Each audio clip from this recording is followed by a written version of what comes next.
Adab ketika makan. Keluarga Hana mementingkan adab ketika makan. Mereka selalu makan bersama-sama. Mereka akan membasuh tangan sebelum dan selepas makan. Tangan dibasuh supaya bersih. Mereka akan membaca doa sebelum makan. Doa dibaca sebagai tanda kesyukuran. Semasa makan, mereka duduk dengan tertibnya.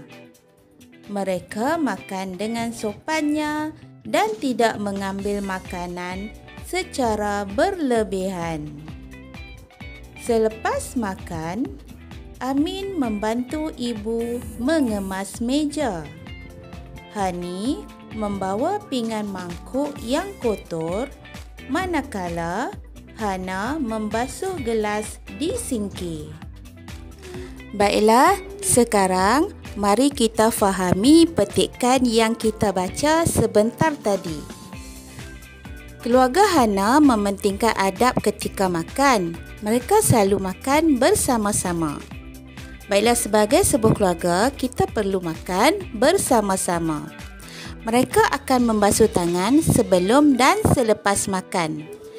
Ya, adab yang pertama ketika makan, kita perlu basuh tangan sebelum dan selepas makan. Kenapa kita perlu basuh tangan? Tangan dibasuh supaya bersih. Mereka membaca doa sebelum makan. Adab yang kedua ketika makan ialah kita mesti membaca doa. Kenapa doa perlu dibaca? Doa dibaca sebagai tanda kesyukuran. Semasa makan, mereka duduk dengan tertibnya. Mereka makan dengan sopannya dan tidak mengambil makanan secara berlebihan. Yang ketiga, adab ketika makan, duduk dengan tertib dan makan dengan sopan.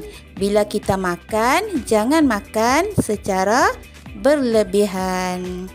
Selepas makan, Amin membantu ibu mengemas meja. Hani membawa pinggan mangkuk yang kotor, manakala Hana membasuh gelas di sinki. Baiklah, selepas makan, kita perlu bantu ibu meringankan tugasnya. Kita dah kenyang kan? Jadi kita patut tolong ibu kita mengemas meja contohnya, membawa pinggan mangkuk dan juga membasuh gelas. Kenapa kita perlu tolong ibu kita? Supaya dapat meringankan tugas ibu. Cikgu harap murid-murid telah pun memahami petikan yang kita baca sebentar tadi. Aktiviti kita yang seterusnya, menulis petikan yang kita baca sebentar tadi. Adab ketika makan, tulis petikan dengan kemas. Baiklah, bagaimana untuk menulis dengan kemas? Mari kita lihat video yang disediakan. Sebelum kita memulakan tugas, yang pertama kita perlu tulis hari, tarikh dan juga tajuk.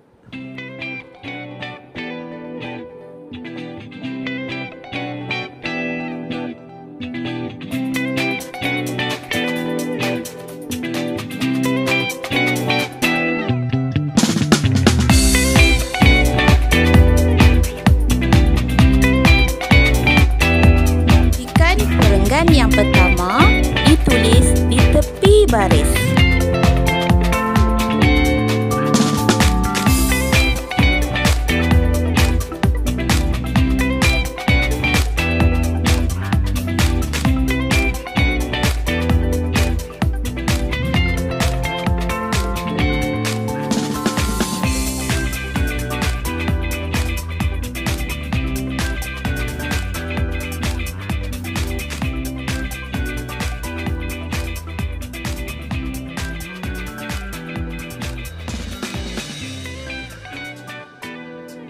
Apabila menulis perengan baharu, pastikan murid menulis pada baris yang baharu dan jarak akan sedikit.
Tulis semula petikan dengan kemas dalam buku Tiru Macam Saya.